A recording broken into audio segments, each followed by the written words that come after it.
Welcome back mga sir. Ngayon ay gagawa po tayo ng speaker box na subwoofer para sa D15. So ito, nakaguhit na tayo ng bilog para sa butas ng ating mga speaker. So bali, hindi ko na lang pinakita dito mga sir kung paano ito binuo ang dalawang kahon. Alam ko napaka-basic lang yan sa inyo. Ang ipapakita ko dito ngayon is kung paano ito bubutasan, paano mag-texture hanggat mag-sound check tayo mga sir. So please, pakisamahan nyo ako.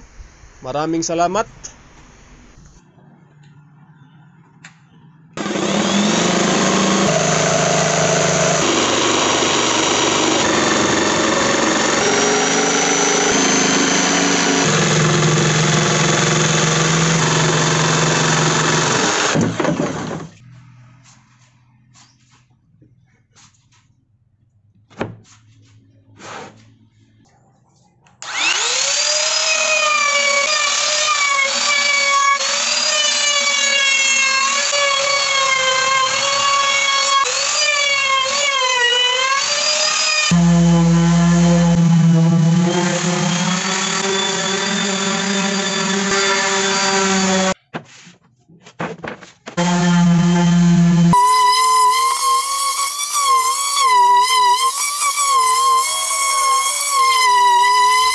Ngayon ay gagawa po tayo ng frame sa ating speaker cloth mga sir.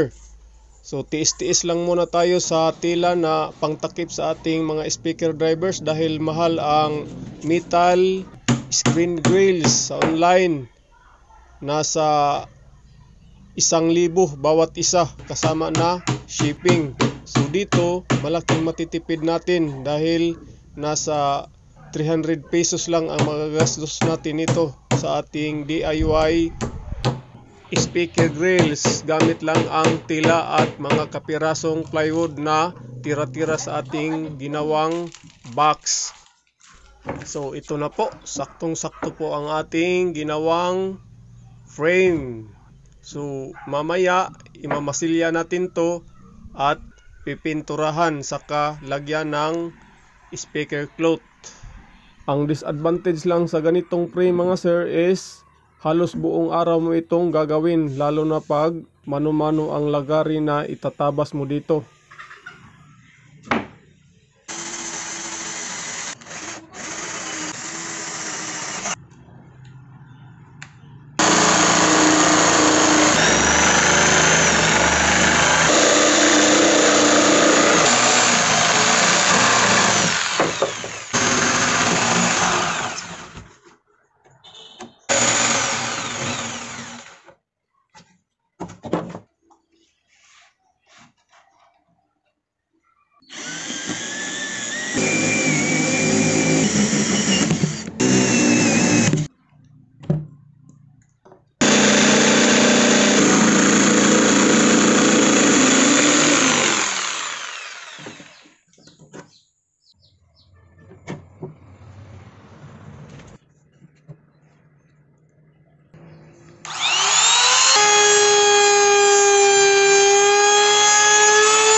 morning mga sir, panibagong araw na naman. At ito na po mga sir ang ating subwoofer box na masilyahan ko na. Smooth na yan mga sir. Kulang lang nito is pintura.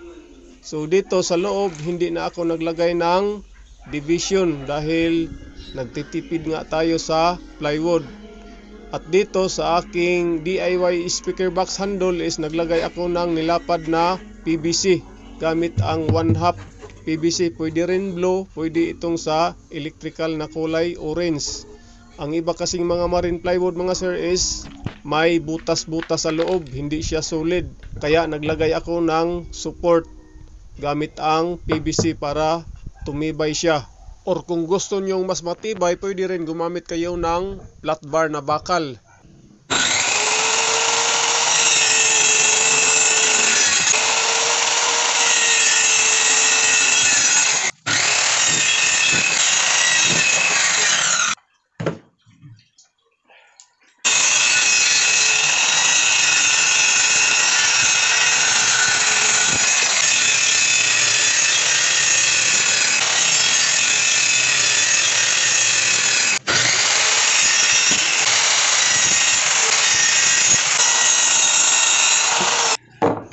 At ito, gagawa tayo ng patukaan ng ating mga sisiw.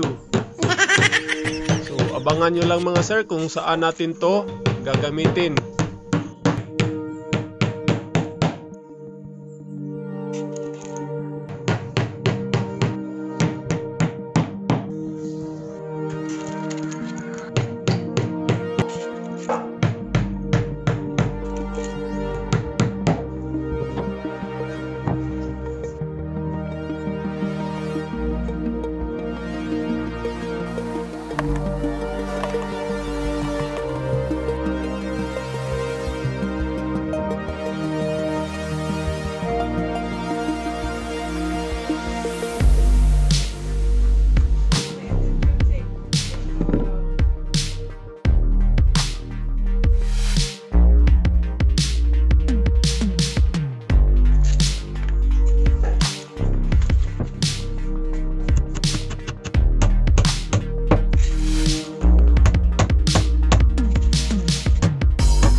Welcome back mga sir, panibagong araw na naman. At ito na mga sir ang ating mga ingredients para sa ating pagti-texture. So, meron tayong tubig, half liter na wood glue, tapos 2 kilong simento. Itong kalahati sa litro na wood glue mga sir ay hindi ko inubos. Tapos hahaluin lang natin to bago natin isalin ang ating simento para mix na mix po siya. So ito inubos ko ang binistay na 2 kilong simento. Tapos halo-haloin lang, at pag masyadong malapot is dadagdagan lang natin ng tubig hanggat makuha natin ang tamang mixture or lapot. At ito nasa saktong lapot na. So ngayon nakahanda ng ating 2 kahon para sa pagpipintura.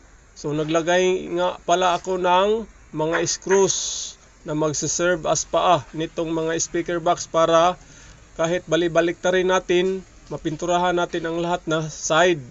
Tapos gamit tayo ng texture roller. Sa pagpintura naman mga sir, pagpagulong ng ating roller is tansyahin nyo lang po. Kailangan hindi masyadong makapal. At tip ko rin sa inyo mga sir, lalo na sa mga first timer na magpipintura ng katulad dito, palagi po tayong magsimula sa pangilalim na bahagi sa ating speaker box or sa bottom side para magkaroon man ng kunting sablay, hindi yan mabibisto or hindi yan masyadong makikita dahil andyan lang sa ilalim ng ating speaker box, at sa ibang surface ay siguro makapag-adjust na tayo. May iba dyan nagsasabi na hindi daw ito matibay, matutuklap daw ito sa katagalan. So hindi yan totoo mga sir, kasing tibay din po ito sa A&B epoxy na gamit sa pagtitexture. In fact, itong mixture na ito is ginagamit sa ating mga kababayan na bilunggo sa mga sound system or pang outdoor nila na disco mobile.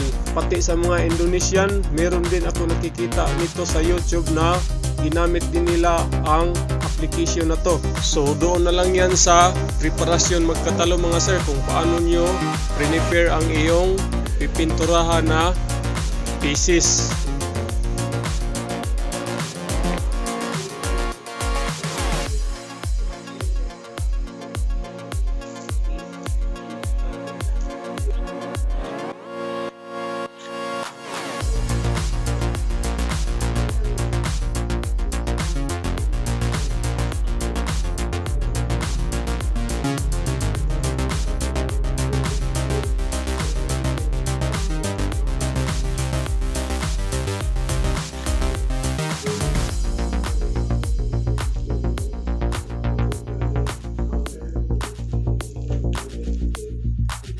At kung gusto nyo ng mas final na texture mga sir, is patuyuin nyo lang ng bahagya tapos padaanan ulit ng roller. Pipino na yan mga sir.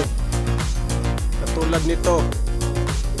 Yan, nakatuyo na ito ng bahagya kaya mas pino na po siya. Yan, napakaganda po sa ating texture finish.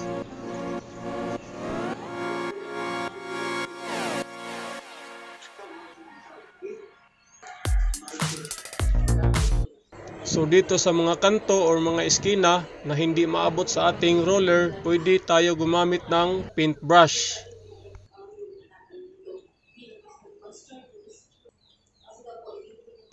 Good morning mga sir, ito bagong araw na naman. So ngayon, since tuyo na ang ating pininturahan kahapon, magsasander na naman tayo. Tanggalin muna natin tong mga screws para iwas abala sa ating pagsasander.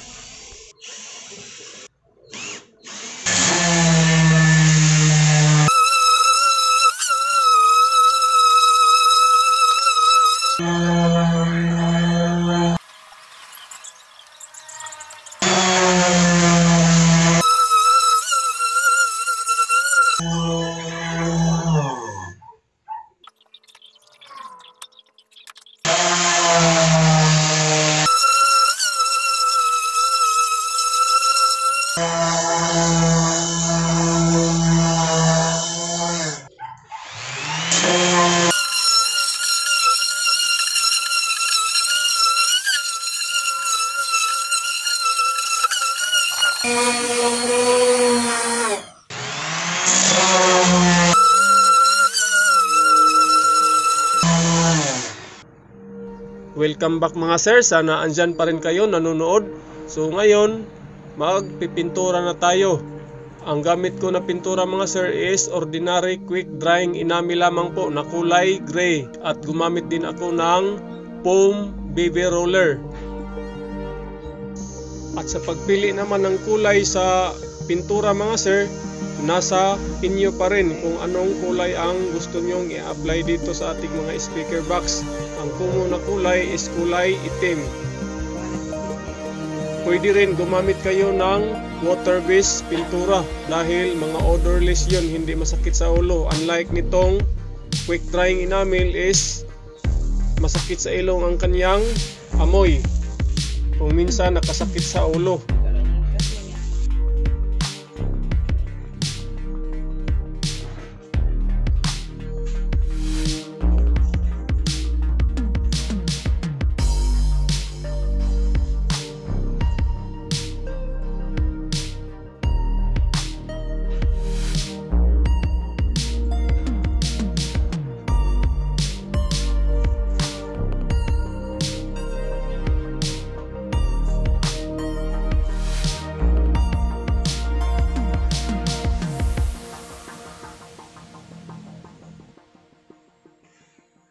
Hapon na naman mga sir, paalam, bukas ulit. Good morning mga sir, sana andyan pa rin kayo. Ngayon mga sir, since tuyo na ang ating pintura, maglalagay na tayo sa ating mga speaker accessories para makapag sound check na tayo. So una, maglagay tayo sa ating mga rubber pit at susunod ang backplate.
At ito na mga sir, medyo tapos na ang ating DIY subwoofer box.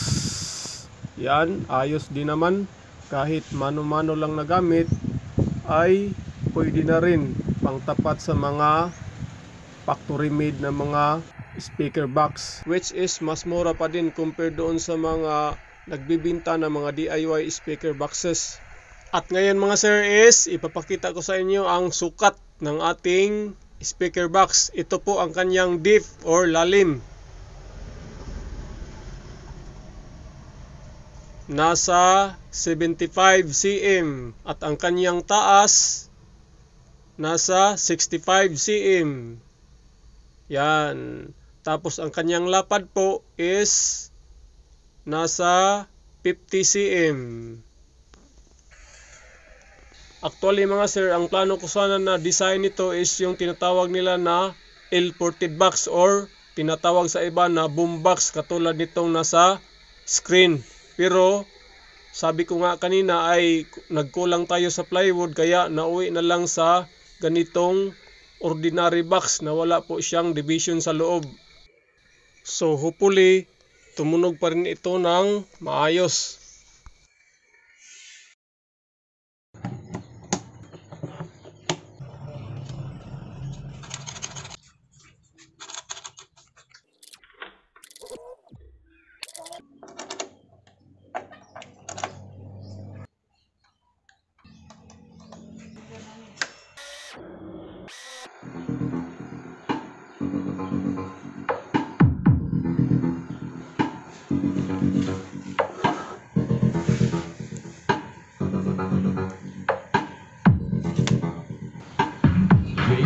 Maui Remix.